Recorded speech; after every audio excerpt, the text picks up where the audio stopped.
Hello, everybody. Today we are going to talk about the protests going on in Israel about judicial reforms. Background.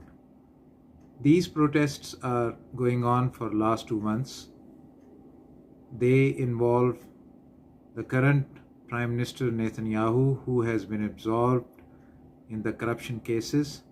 So the first thing he did after coming into power, he has pushed for 4 judicial reforms in the Knesset.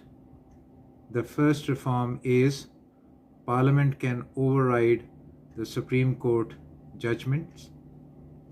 It can end the powers of the Supreme Court of judicial review, that is, any legislation made by the Parliament can be set aside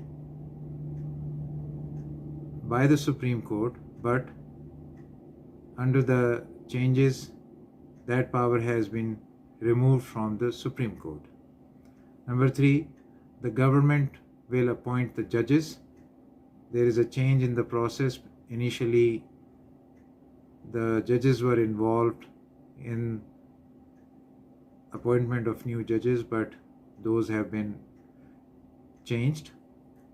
And finally, Supreme Court judgment is not binding on the ministers.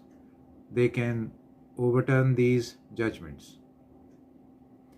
Now, the government says that these reforms will bring more foreign investment and improve business conditions in the country.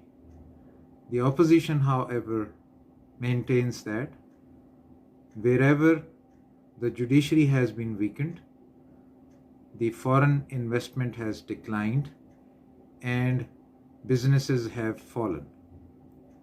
Now, similar reforms were tried in Britain in 2021 by Boris Johnson, who tried to reform the judiciary after facing resistance from the judiciary during Brexit.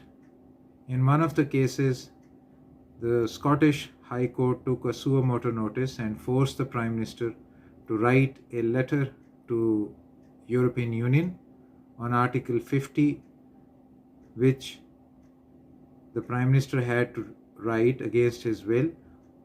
Otherwise, the judiciary would have put him behind the bars had he not written the letter. So Boris Johnson, once he survived vote of no confidence in the Parliament, he came up with these similar proposals, and 2 of those proposals were that the ministers could overturn the judgments and the powers of the judiciary were to be weakened considerably.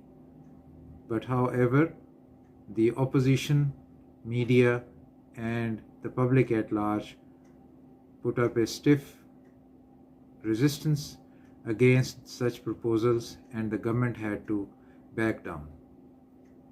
If we remember, in Pakistan, these changes were made, but they were brought in NAB ordinance, in which it was argued that it is good for business and bureaucracy.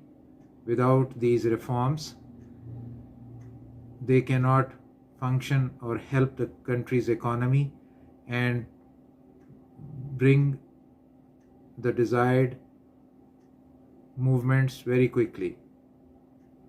But some of the cases are pending in the Supreme Court, and some changes were made during the PTI government, and PDM government also made some changes, and now the cases are with the Supreme Court, and probably in coming days we will see the decisions on them. But Israel and UK has shown that the oppositions opposed any change against the judiciary, its powers, judicial review, or ministers overturning any of the judgments given by the courts.